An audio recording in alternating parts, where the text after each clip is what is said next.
বাঁশ লাঠি দিয়ে একের পর এক কামরায় ভাঙচুর, তছনছ গোটা স্টেশন। বাধা দিতে গিয়ে আক্রান্ত হলো রেল পুলিশও। রবিবার সকালে এভাবেই তাণ্ডব চলল নিউ জলপাইগুড়ি স্টেশনে। আর যারা এভাবে তাণ্ডব চালিয়ে সরকারি সম্পত্তি নষ্ট করলেন তারা সকলেই সরকারি চাকরি প্রার্থী। রাজ্য সরকারের গ্রুপ ডির পরীক্ষায় বিহারের বহু পরীক্ষার্থীর সিট পড়েছিল শিলিগুড়িতে। অভিযোগ, ট্রেন না থাকায় অনেকেই শনিবার বাড়ি ফিরতে পারেননি। हम लोग बिहार से आए हैं। प्रॉब्लम तो हुआ है कि मतलब हम लोग यहाँ पे एग्जाम देने के लिए आए और मेरा लैंग्वेज था हिंदी में नहीं दिया और बांग्ला और इंग्लिश में दे दिया, जिसमें हम लोग को क्वेश्चन बनाने में बहुत प्रॉब्लम हुआ। वहाँ पे इसके आने के बाद यहाँ पर एक भी स्पेशल ट्रेन नहीं चली, जो हम लोग को प्रॉब्लम। 2 रात से प्लेटफॉर्म पे टाइम बिता रहे हैं और हम लोग चढ़ते हैं तो एसी और गाड़ी में तो हम लोग को उतार दिया जाता है। यहाँ के प्रशासन भी हम लोग पर चोट किया है, चार्ज किया है।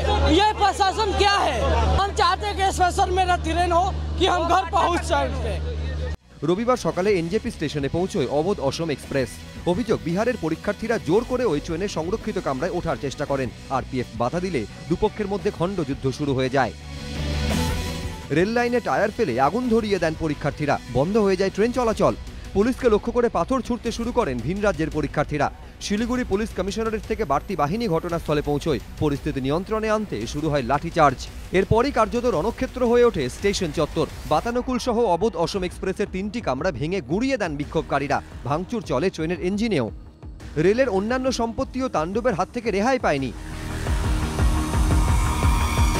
ক্ষোভ হচ্ছে পরীক্ষায় তাদের হিন্দি ভাষার উপর কোনো প্রশ্ন ছিল না এবং যে কারণে ক্ষোভ তৈরি হয় গতকালকেই। তারপরে পরীক্ষা দেওয়ার পরে স্টেশনে আসার পরে কোনো বাস যেমন বাইরে যাওয়ার পায়নি, স্টেশন থেকে কোনো ট্রেনও পাওয়া যায়নি। পুলিশ লাঠিচার্জ করে, লাঠিচার্জ করার পরেই কিন্তু পরিস্থিতি উত্তপ্ত হয়ে ওঠে এবং তারপরেই এই যে ছাত্ররা কিন্তু ট্রেন থেকে কিন্তু টায়ারগুলো নামায়, টায়ারগুলো নামিয়েই কিন্তু এখানে আগুন লাগায় এবং পাশে অবধ যে ট্রেন তার 3টে বগি ভাঙচুর করে। একজন জওয়ান আহত হয় এবং তারপরে যে ইঞ্জিন, সে ইঞ্জিনও কিন্তু ভাঙচুর করে তারা। ঘটনায় আতঙ্কিত হয়ে পড়েন সাধারণ যাত্রীরা। তাণ্ডবে জখম হন ট্রেনে থাকা এক বিএসএফ জওয়ান। लड़के लोग पत्थर मार रहे थे, यही देखा हमने। हम तो अंदर में बैठे थे, बाकी और फिर सीआरपीएफ आया तो लोगों को भगाया। उसके बाद भी वो लोग सीआरपीएफ पे पत्थर मारे। अब घायल तो अभी डब्बे में बहुत हुए होंगे, लेकिन यहाँ पर 2 आदमी हुआ था, उसके पैर में चोट लगा, पत्थर आया तो बाकी मेरे को हाथ में शीशे से कट गया पूरा।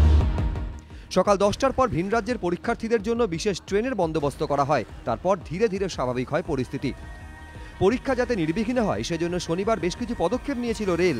যদিও ভিন রাজ্যের পরীক্ষার্থীদের দাবি, ফেরার পথে তাদের চরম দুর্ভোগের মুখে পড়তে হয়। যদিও অনেকেই পাল্টা বলছেন, সমস্যা থাকলে তা নিয়ে উপযুক্ত জায়গায় অভিযোগ জানানো যেত, কিন্তু সেটা না করে কেন তাণ্ডবের পথে হাঁটলেন চাকরির খোঁজে এ রাজ্যে আসা ভিন রাজ্যের পরীক্ষার্থীরা? সনৎ ঝা, এবিপি আনন্দ।